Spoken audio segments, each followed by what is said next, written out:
Vamos a comenzar con un poco de análisis vectorial. Es muy importante saber esto para la materia de electromagnetismo.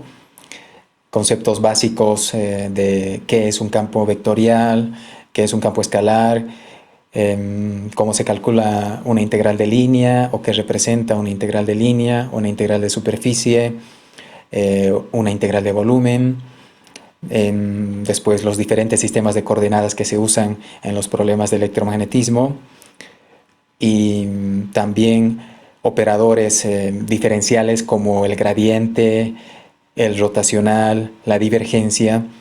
Son conceptos que debemos saber para poder entender las cuatro ecuaciones de Maxwell. Entonces comencemos con dos ejercicios sencillos que tocan básicamente campos vectoriales, y el otro ejercicio tiene que ver con las integrales de línea de campos vectoriales. Entonces, el primer ejercicio. No olviden que estamos usando el libro Ingeniería Electromagnética de Carl Jung. Este ejercicio está en la página 73, el ejercicio propuesto 1.4. Entonces, tenemos dos campos, C y D, que están definidos de esta forma. Ya por la notación sabemos que están en coordenadas rectangulares o cartesianas, ¿ya? Porque las variables son x, y y z, y los vectores unitarios son a sub x, a sub y y a sub z. No olviden que esos vectores son unitarios, perpendiculares entre sí, y nos dan la dirección en x, en y y en z. Luego lo que antecede al vector es la componente. Entonces la componente de C en la dirección x es 4x, la componente del campo C en la dirección y es z, y en la dirección z es y cuadrado, z cuadrado. Es importante recalcar que las componentes en general pueden depender de cualquier variable x, y o z, ¿ya? Por ejemplo, no porque esta sea una componente en z deba tener solo variables en z. También tiene variables en y puede tener incluso en x. En general, puede tener cualquier variable. Lo mismo para D. Nos dan en componentes x, y y z. Y lo que debemos hacer en el inciso A es encontrar el producto vectorial o producto cruz de C y de D. Ya, encontrar F como producto vectorial de C y de D. Luego, en el inciso B nos pide demostrar que F es perpendicular a C. Bueno, nosotros sabemos de antemano que no solo va a ser perpendicular a C, sino también a D, porque la definición de producto cruz o producto vectorial justamente es que el resultado es un vector perpendicular a C y a D. Entonces, en el inciso B y en el inciso C, lo que vamos a hacer es demostrar esto calculando. Y lo vamos a calcular usando el concepto de producto escalar o producto punto de dos vectores, o en este caso de dos campos. El inciso C no está en el libro, es un inciso que yo lo agregué. Y bueno, vamos a comenzar con el inciso A. Antes de hacerlo, visualicemos primero los campos C y D, ¿ya? O grafiquemos los campos C y D. Entonces, todas estas tareas todos estos ejercicios que voy a ir resolviendo, los estoy haciendo en Wolfram Matemática. Ustedes, desde luego, no deben saber usar Wolfram Matemática, no es necesario que lo aprendan ni que aprendan a programar. Simplemente yo le estoy usando esto para que ustedes puedan entender el concepto, en este caso de un campo vectorial. Entonces, aquí grafiqué el campo vectorial C. Bueno, por cierto, si les interesa, este es el código.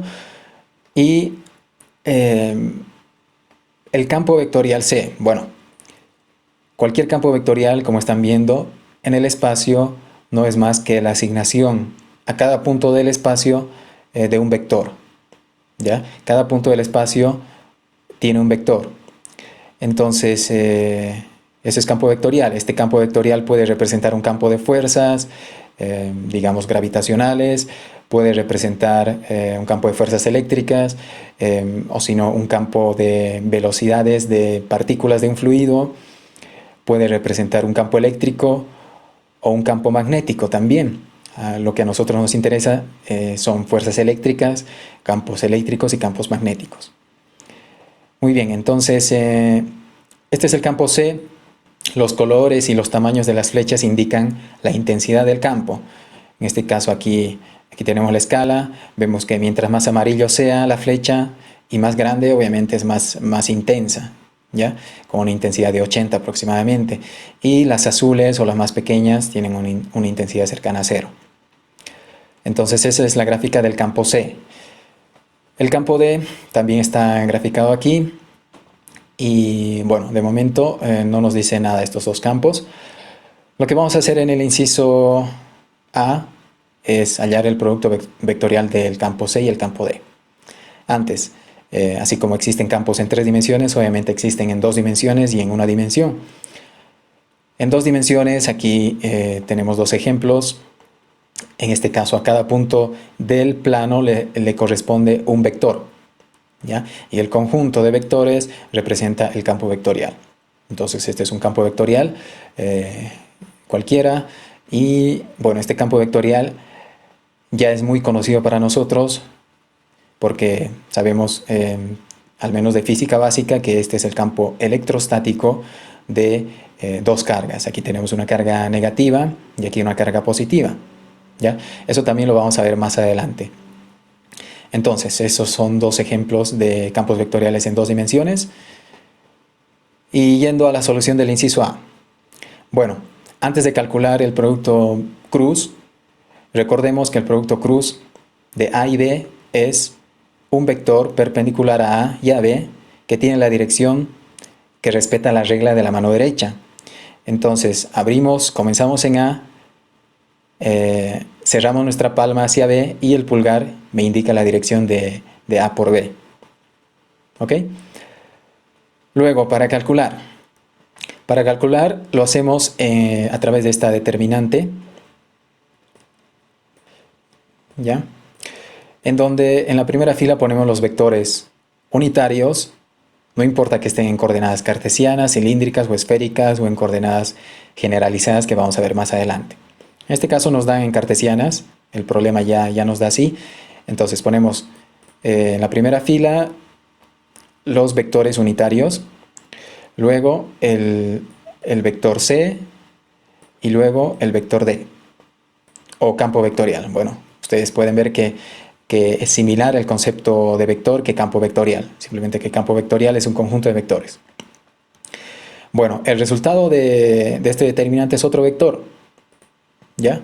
Entonces ahí concluye el ejercicio, simplemente se debía calcular el determinante. Entonces esta es la respuesta del ejercicio, ¿ya? Y para completar el ejercicio lo que voy a hacer es graficar este campo vectorial F. Y bueno, esta es la gráfica del campo vectorial F, que tampoco de momento no nos dice mucho, ¿ya? Bueno, en el inciso B y C, que ese es el primer trabajo que tienen ustedes, recordemos que el inciso B y C nos pide demostrar que F es perpendicular a C y luego que F es perpendicular a D. Entonces, ¿cómo lo hacemos? La ayuda es la siguiente. Deben usar el concepto de producto escalar o producto punto, porque sabemos que 2 vectores van a ser perpendiculares si su producto punto o escalar es 0. ¿Ok? Entonces ustedes, como ya conocemos el campo F y el campo C, entonces podemos hacer su producto punto y si es 0, sí son perpendiculares. Si no es 0, no son perpendiculares. Gráficamente los 2 campos tendrían que ser perpendiculares y lo vamos a ver. Gráficamente estos son los 2 campos al mismo tiempo, el campo F y el campo C. Y se puede ver que sí son perpendiculares, ¿ya? Cada vector es perpendicular a su vector correspondiente del otro campo, ¿ya? Si acercamos un poco esto, podemos ver que cada vector es perpendicular al otro, ¿ya? Entonces los 2 campos son perpendiculares y lo mismo para F y D. Para F y D también los 2 campos son perpendiculares. Entonces ustedes van a resolver el inciso B y C calculando a través del producto escalar. demostrando que el resultado es 0. Bueno, eso en cuanto al primer ejercicio. Vamos a pasar al siguiente ejercicio. Ok. El siguiente ejercicio está en la página 74, es el ejercicio 1.10. El anterior ejercicio estaba en la 73, sí, este es en la 74. Tenemos lo siguiente. Bueno, este ejercicio se trata de calcular una integral de línea de un campo vectorial. Entonces dice, de esta figura, inciso A, calcular la integral de línea vector A con vector dl a lo largo de la trayectoria semicircular mostrada en la figura. Es decir, esta trayectoria que comienza en 0, viene por aquí y termina en el eje Y. Si conocemos que el campo vectorial A está definido de esta forma, entonces ya estamos viendo que por las variables, ¿ya? Este campo está escrito en coordenadas cilíndricas. Lo voy a explicar más adelante. Y el punto de inicio está en el origen. Bueno, entonces, inciso A, calcular la integral de línea, que es el producto escalar de dos vectores, en este caso del campo A y del diferencial de longitud, a lo largo de esta trayectoria, que comienza aquí en 0, viene por aquí y termina aquí. ¿Ya? Eso en el inciso A. Entonces comencemos con el inciso A antes de leer los siguientes incisos. Visualizamos el campo y la curva en 3 dimensiones. Les repito que no es necesario que ustedes sepan el código ni sepan programar. Yo lo hago esto para visualizar los campos. Tenemos que el campo A, que está en coordenadas cilíndricas, junto con la curva, lo estamos graficando. La curva está en rojo. Y bueno, comienza en el origen y termina en la intersección con el eje Y. Pero como estamos integrando alrededor de una curva que no tiene componente z, porque vemos del ejercicio que esta curva está definida en el plano XY.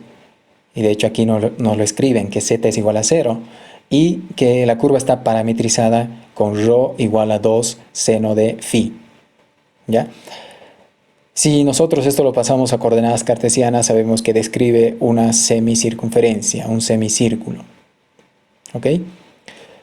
Entonces, solo nos interesa en el plano XY, la curva está en el plano XY. Entonces, los campos, los vectores, nos van a interesar proyectados en el plano XY.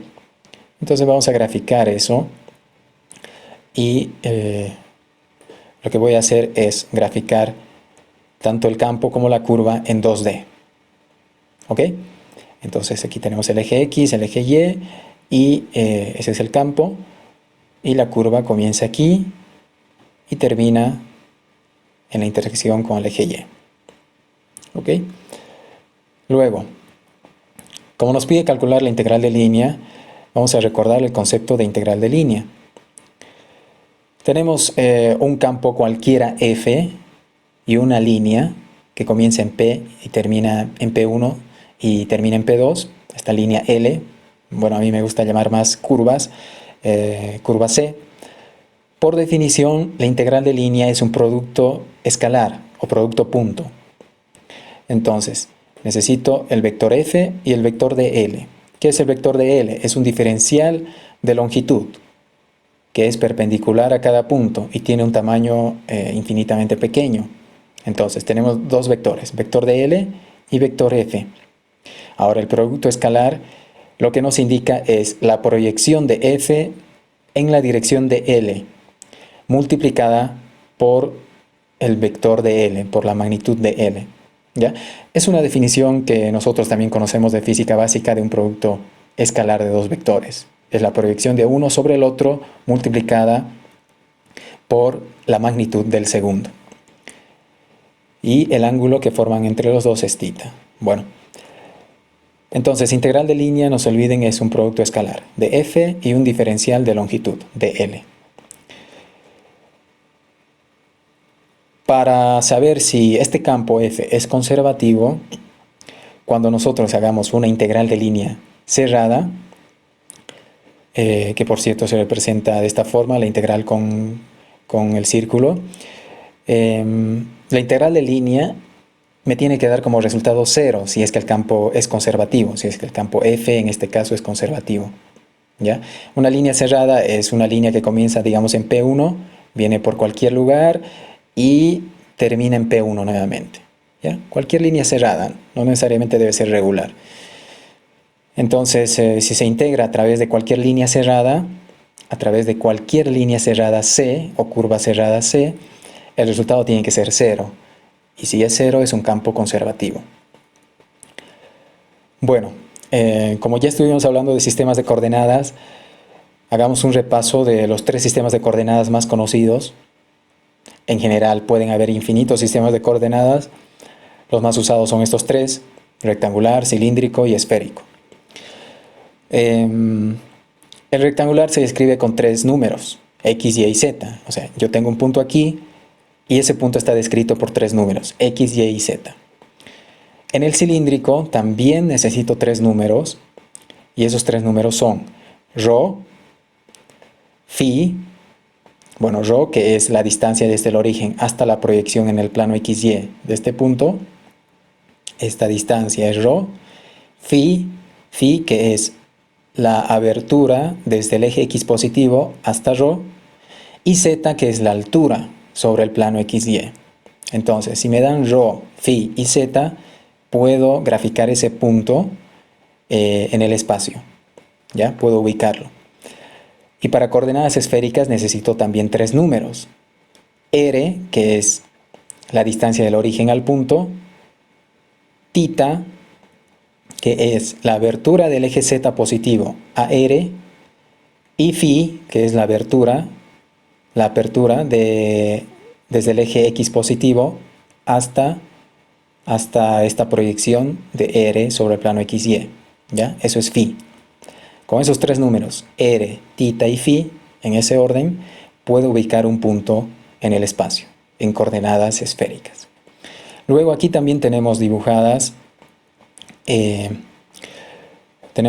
los vectores unitarios en coordenadas rectangulares, cilíndricas y esféricas. Cada vector unitario tiene su respectiva notación. Entonces, por ejemplo, A sub ρ está en coordenadas cilíndricas, es un vector unitario en coordenadas cilíndricas. La dirección es la dirección de ρ creciente. Es decir, si ρ crece en esa dirección apunta a sub ρ. Lo mismo para phi. Si crece, phi está creciendo en esta dirección, entonces en esa dirección apunta a sub phi. Y a sub z también. Si crece hacia arriba apunta a sub z. Luego, lo mismo para las coordenadas esféricas, tenemos 3 vectores unitarios. El vector a sub r apunta en la dirección creciente de r, a sub θ, que es este, apunta en la dirección creciente de θ, y a sub phi apunta en la dirección creciente de phi. ¿Ok? Vean que los tres vectores son perpendiculares entre sí y respetan la regla de la mano derecha, es decir, de X. Comienzo en X, cierro en Y y el pulgar apunta en la dirección Z. Por eso el orden es X, Y y Z. Lo mismo aquí. Comienzo en ρ, cierro en A sub phi y el pulgar apunta en la dirección A sub Z. Y aquí también. Comienzo en R, cierro en θ y el pulgar apunta en la dirección A sub phi. Por eso el orden. En general, cualquier vector, bueno, este es un ejemplo de una descomposición de un vector A en componentes rectangulares, ¿ya? Pero en general se puede descomponer en cualquier sistema de coordenadas, en componentes cilíndricas o en componentes esféricas también. Aquí este es un ejemplo de una descomposición en un sistema rectangular o cartesiano. Entonces, en coordenadas cartesianas, el vector A se puede descomponer de esta manera. Perdón, aquí hay un error. Esto es Z. Y el vector A, el mismo vector A en coordenadas cilíndricas, también se puede descomponer. La notación cambia, obviamente. Las componentes son ρ, φ y z. ¿Ok? En coordenadas esféricas también cambia la notación r, θ y φ. Ahora, en coordenadas generalizadas. Les dije que hay infinitos sistemas de coordenadas. Entonces, para generalizar todos esos sistemas, vamos a representar el vector A en tres componentes generalizados, y estos vectores A sub 1, A sub 2 y A sub 3 son vectores unitarios generalizados. Pueden representar a sistemas esféricos, cilíndricos, cartesianos o los que existan. Bueno, entonces, no olviden esta notación. Este es un vector descompuesto en sistemas, en un sistema generalizado. Luego, es importante que sepamos los diferenciales de longitud. Aquí lo que tenemos primero es un sistema generalizado. Esta es la dirección o el eje U sub 1, U sub 2 y U sub 3. Un ejemplo es el sistema cartesiano. En el sistema cartesiano esto sería X, esto sería Y y esto sería Z. En el sistema cilíndrico esto sería ρ, esto φ y esto Z. ¿Ok? Entonces, dl no es más que un diferencial de longitud. Dependiendo de la dirección, por ejemplo, si voy en la dirección 1, entonces se va a llamar dl1.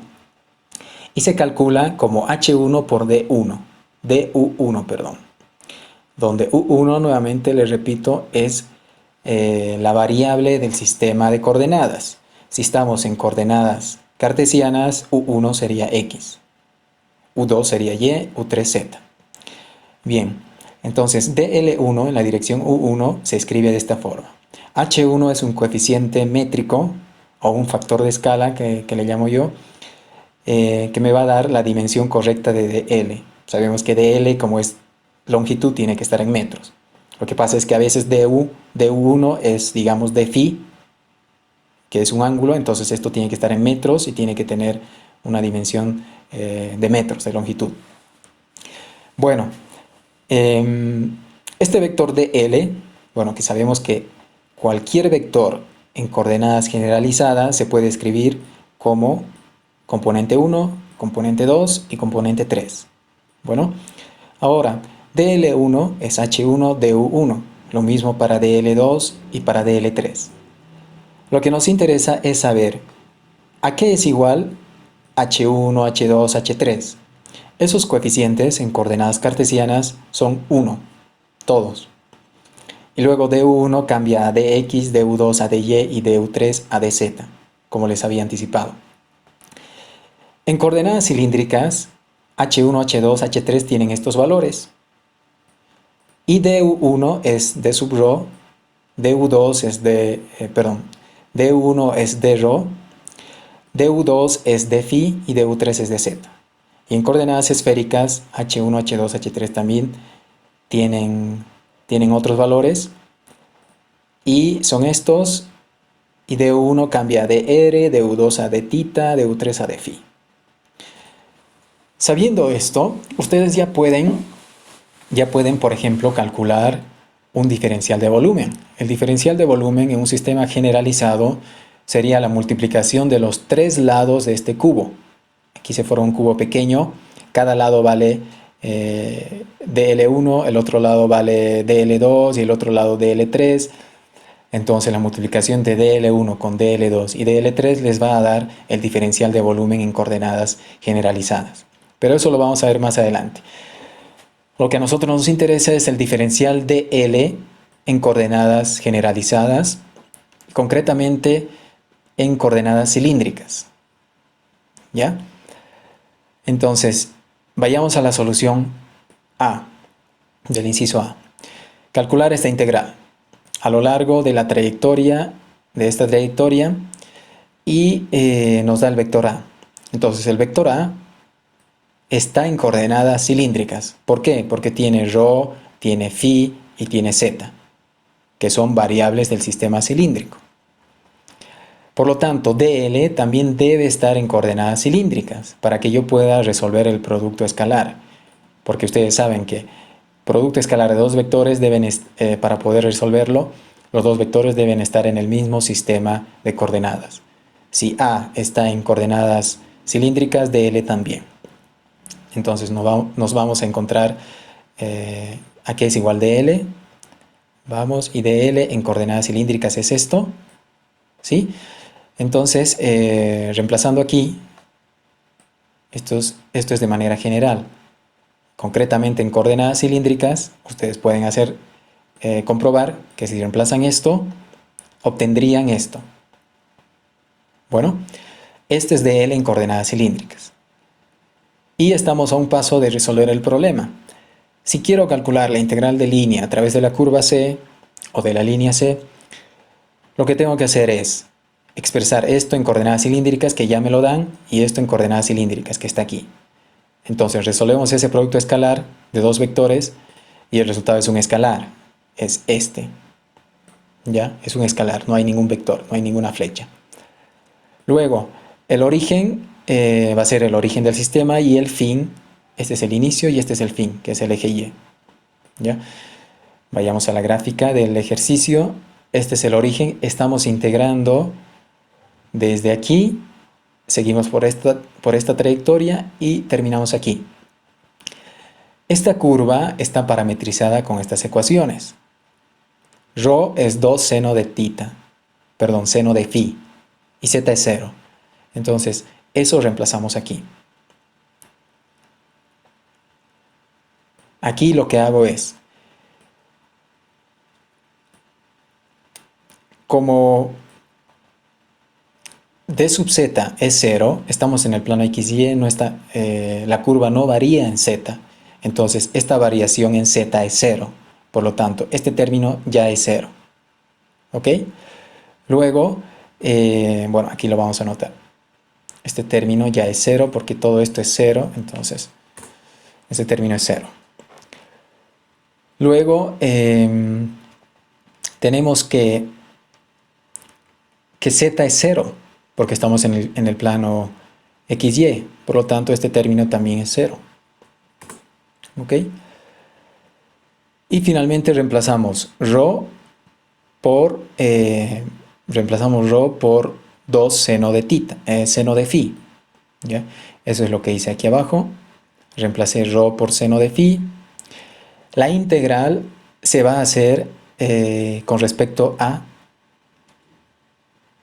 phi, ¿ok? Porque ese es el único diferencial que nos queda y ρ lo tengo que expresar en términos de phi para que pueda resolver este integrando, porque ρ no es constante, no puedo sacar ρ de esta integral, porque ρ depende de tita, perdón, de phi.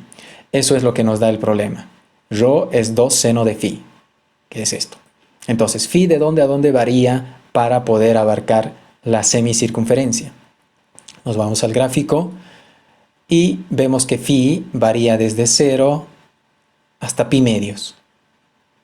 ¿Correcto? Entonces, hacemos variar phi desde 0 a pi medios y el resultado es 1 medio. Entonces, la integral sobre la curva C es 1 medio. Esa es la respuesta del inciso A. Bueno, vamos al inciso B. En el inciso B me dicen evaluar la integral de línea a lo largo de la trayectoria rectilínea, ¿ya? Y deducir si el campo es conservativo o no. Bueno, ¿a qué trayectoria rectilínea se refiere? Se refiere a esta trayectoria. Comienzo aquí, vengo por el eje Y y termino aquí, en esta intersección. ¿Ok? Entonces, hay que calcular la misma integral de línea, pero a través de esta curva o de esta recta. Entonces vamos a ello. Inciso B. Bueno, lo que he hecho en el inciso B simplemente es graficar el campo A y la curva. Esta es la primera curva que ya la resolvimos. Ahora queremos calcular la integral de todo este campo a través de la curva, la línea recta, desde aquí hasta aquí. El sentido de integración es importante porque me puede dar un resultado, por ejemplo, de aquí, por esta curva, hasta aquí me dio un medio. Si yo hubiese integrado desde aquí hasta el origen, me hubiese dado menos un medio, por el simple cambio de límites en la integral. ¿Ya? Es decir, si aquí yo integro desde pi medios hasta 0, el resultado va a ser menos un medio, porque sabemos que de cálculo que cuando intercambio los límites también se agrega un signo menos adelante. Bueno, entonces debemos resolver a través de esta línea recta. Lo que voy a hacer es, lo que hice aquí es graficar en 2D. Aquí tenemos la gráfica en 2D y nos interesa calcular la integral desde aquí hasta aquí. Bueno, entonces hacemos eso. El mismo procedimiento, bueno, yo llamé C2, esta curva de aquí hasta aquí C2, entonces, integral de línea del campo A través de la curva C2 o de la recta C2, desde el origen hasta el eje Y, hasta la intersección con el eje Y. Y nuevamente tengo el mismo integrando porque como tengo el mismo campo y tengo el mismo DL, entonces hago la multiplicación escalar y el resultado es este. ¿Ya? El mismo que el anterior. La diferencia es que, bueno, primero estamos en el plano XY, por lo tanto esto también es 0, es decir, Z es 0, entonces este término se convierte en 0. Luego, no hay variación en Z, por lo tanto este diferencial de Z es 0 y todo este término se convierte en 0. Y me queda esto, igual que hace rato. Entonces, D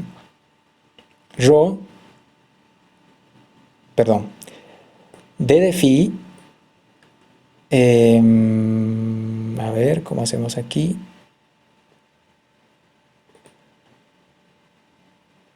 Bueno, rho va a variar desde 0 hasta 2, pero lo que no va a variar va a ser phi. Fíjense que cuando integro sobre esta curva, sobre esta línea recta, el ángulo phi, ¿sí? El ángulo phi siempre es 90 grados. Siempre es 90 grados. Porque phi se mide desde el x positivo. Entonces, esto es 90 y esto me da 0. Y además, d de phi no varía, entonces también es 0. ¿Ok? Entonces el resultado es 0. La integral a través de esta línea recta es 0. Ustedes pueden comprobarlo gráficamente si es que visualizan aquí el diferencial de L. El diferencial de L, si estoy yendo hacia arriba, apunta hacia arriba y es perpendicular sobre esta línea recta. Cada diferencial de L es perpendicular al campo. Fíjense que el campo, las flechas cada vez se hacen horizontales y forman 90 grados. Esa es otra explicación de por qué la integral a través de esta línea recta de este campo es 0. ¿Ok? Entonces la respuesta del inciso B es 0. ¿Qué pasa con la conservación del campo? Entonces, el campo será conservativo si es que llegamos al mismo resultado, es decir, a un medio. Si yo integrando de aquí por esta curva hasta aquí obtengo de resultado un medio y luego integrando de aquí hasta aquí obtengo también un medio, entonces el campo lo más probable es que sea conservativo, porque no interesa el camino, sino más bien el punto inicial y el punto final, el resultado es el mismo. Pero en este caso no nos da así, porque por este camino la integral es 0, perdón, un medio por este camino, y por este camino la integral es 0. Por lo tanto, el campo no es conservativo. La integración depende del camino que tome. Bueno, entonces el campo no es conservativo. Nos vamos al inciso C y D. El inciso C y D lo dejo como trabajo número 2 para ustedes. Y el inciso C y D dice: evalúe la integral de línea a lo largo de la trayectoria semicircular segmentada. Estos dos incisos son incisos que yo agregué, que no están en el libro. Y bueno, ustedes lo tienen que resolver como trabajo número 2. Entonces, la integral de línea a través de esta curva segmentada, que no es más que la otra mitad del círculo. Pueden utilizar la misma parametrización, que sería esta: z vale 0 y ρ vale 2 seno de phi, pero phi variaría desde pi medios hasta pi para poder dibujar todo este semicírculo. ¿Ya? Entonces, el inciso B es muy sencillo de resolverlo.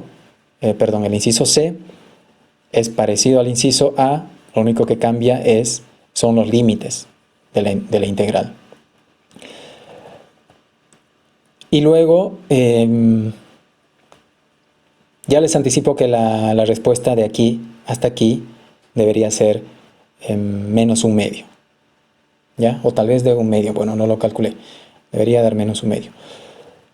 Luego, en el inciso D, deben demostrar que este campo, que es otro campo E, bueno, lo pongamos A para seguir el mismo ejercicio.